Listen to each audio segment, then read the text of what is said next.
Mac has had the privilege of being able to work with Alice Wolf for 2 decades. She's devoted her career, as you heard Speaker DeLeo talk about and others, to be a champion for educational opportunity and civil rights for those who are not always heard. Children at risk with disabilities, the LGBT community, women, immigrants, people of color, and her compassion for those in need and her strong commitment to right wrongs is rooted in her own story. She was an immigrant fleeing from the Nazis in Europe in the 1930s, and she had arrived in America as a young child, not speaking a word of English. And she felt in school the painful stigma of being an outsider and of growing up in poverty. And as we know, she obviously persevered and prevailed, but what's unique about her is how she used her own experience to better understand the obstacles that are faced by others. She began her career in public service as a mother and served on the PTA, was elected to the school committee, as you heard. She championed community involvement in decision-making. She crafted the first racial desegregation plan in the city of Cambridge. She was ahead of her time as an elected official in Cambridge, a progressive voice and champion of human rights, marriage equality. I first met Alice in the late 1990s, in that period that Speaker DeLeo was talking about. We were leading efforts to defend the state special education law when it was under attack, and as you heard, it was Alice Wolf and Speaker DeLeo who were there fighting the fight against amazing obstacles and very successfully. I know from the first time I met her that she was someone who would deeply, deeply understand the discriminatory barriers faced by children with disabilities, and that she would always fight tenaciously with skill and brilliance, which is why she has such an amazing track record getting so many laws passed.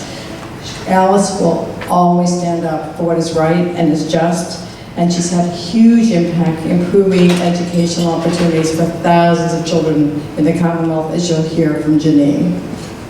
It was only a few years after she defended the special education laws when Alice again partnered with MAC. Led by our colleague, Susan Cole, Alice was able to get a new alternative education bill to include funds enabling schools to pilot innovative efforts to become trauma sensitive.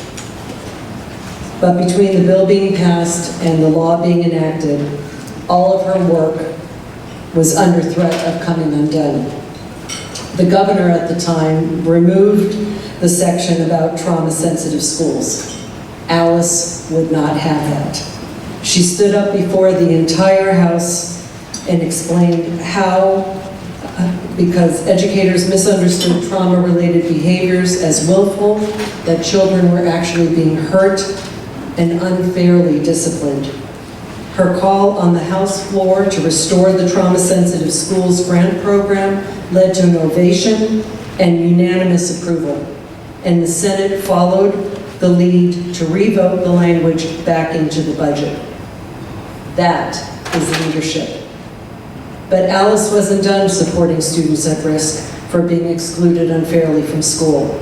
She was concerned mostly about the students most affected, low-income students, students of color, ELL students, and students with disabilities. And so with my predecessor, Tom Mila, Alice's skillful leadership in the legislature led to the passage in 2012 of what is now known as Chapter 222, which protects the rights of children from being unfairly excluded from school. The Chapter 222 Coalition continues to meet and advocate with the State Department of Education to monitor the law's implementation. And Alice is right there with us.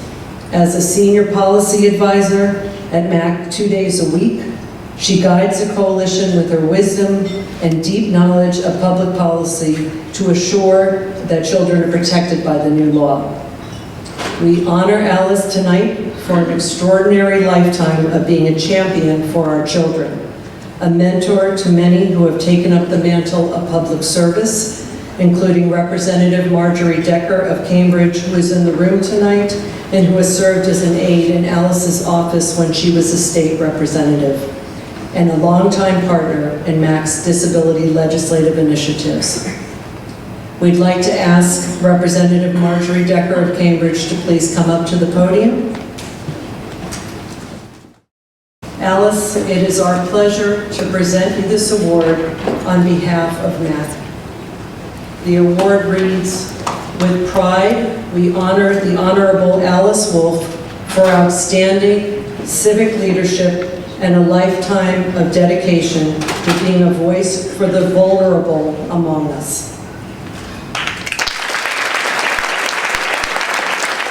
It is my total joy and honor to be here tonight honoring Alice Wolfe. She is larger than life, right? I mean, if you know Alice, I look at Alice, and I've known Alice, just so you know, since I was about 15 years old. And I have had the sheer privilege of being mentored by Alice over my lifetime. I stand here today, and I am the person I am very much because I've not only been mentored, but I've watched her. She inspired me to always stand in your truth, no matter what they do. And when you stand in your truth and you're right, they will try really, really hard to knock you down. She was threatened. She was at first cajoled. People who are of like mind and of like principle came in. "Alice, what are you doing? You're going to lose your position." And she was very clear that what was happening to children in Massachusetts was unacceptable. And I think today we see the effects of that.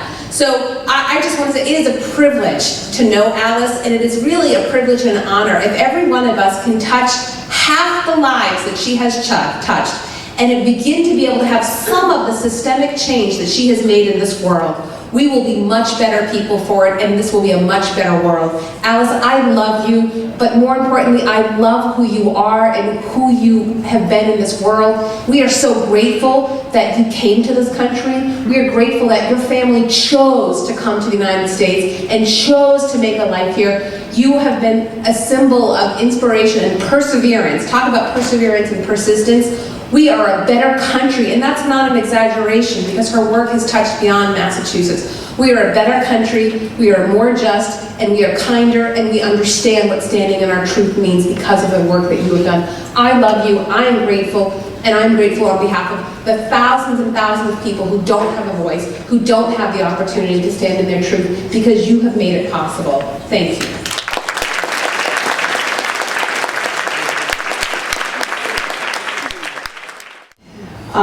I want to thank Mass Advocates for Children, now heretofore to be called MAC. I'm honored to be here tonight and to be honored with Oz Mondahar, who has worked with others at Spalding to create pathways to employment for people with disabilities. So it's a great honor to be honored with him. But I want tonight to honor MAC back. I want to honor MAC back because MAC is a terrific organization, starting, as you have heard, in the late 1960s with Hubie Jones, finding out that kids with special needs were not able to go to school. And now a couple of generations of advocates led by Jerry Mogul, who's doing a great job leading MAC now, have worked tirelessly on behalf of assuring that children at risk in Boston and across the Commonwealth get a shot at equal education. Kids with special needs, poor kids, hungry kids, immigrant kids, kids who are excluded from school for minor discipline issues. These Mass Advocates work through, in a number of ways, and I think you've heard a lot of it, about legislation and policy. You've heard about the helpline, we're helping parents and families directly. You've heard about some direct intervention with schools. And sometimes, as I think somebody alluded to, sometimes it's necessary to go to court for them to be able to really get the right things done. And MAC doesn't work alone. It collaborates, and the people, it's really MAC, it's the people at MAC, collaborate with many other advocacy groups and many other people in organizations that are like-minded. And this is what our work for social justice. So here, I give a cheer, hip hip hooray, to the MAC staff and collaborators and the other organizations for the work that you do. And now, I want to thank all of you who have come this evening to hear the work that MAC does, and many of you who are my friends, my supporters, my collaborators, some of whom I've worked with you for many, many years, and I'm honored to have you here with me this evening. And even there are some who are unable to have been here tonight, who I'm so pleased wanted to be here tonight. I couldn't have done whatever I have done without your collaboration and love, because we all know that no individual does things alone. We all do it in collaboration with each other. And of course, there are not enough thanks in the world, in this whole world, there's not enough thanks to thank my family, my chief support system. I wish my parents could be here tonight. My parents who had the grit and foresight to flee the Nazis and forge a new life in America. I wish they were here tonight. They really wanted for their only child to live the American dream, and they lived long enough to see that. And I think often, every day probably, of the many other families in our community and across our country who in these terribly difficult days are not able to see where that American dream can come from, and who feel threatened, just as my family felt threatened in Austria where we came from, and who feel that they may not be able to stay in their homeland. Now, I'd like my family please to stand right here.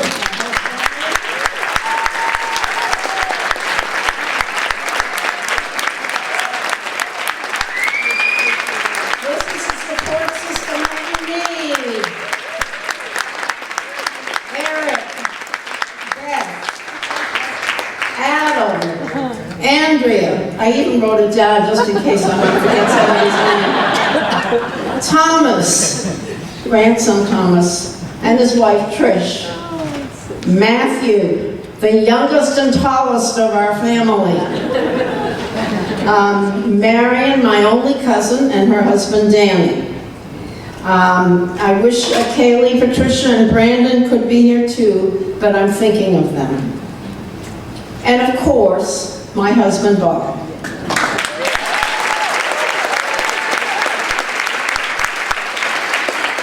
When I was in the House of Representatives, former Speaker Tom Finneran used to call him Saint Bob. Wow. Thank you all for coming. Thank you all for supporting Matt.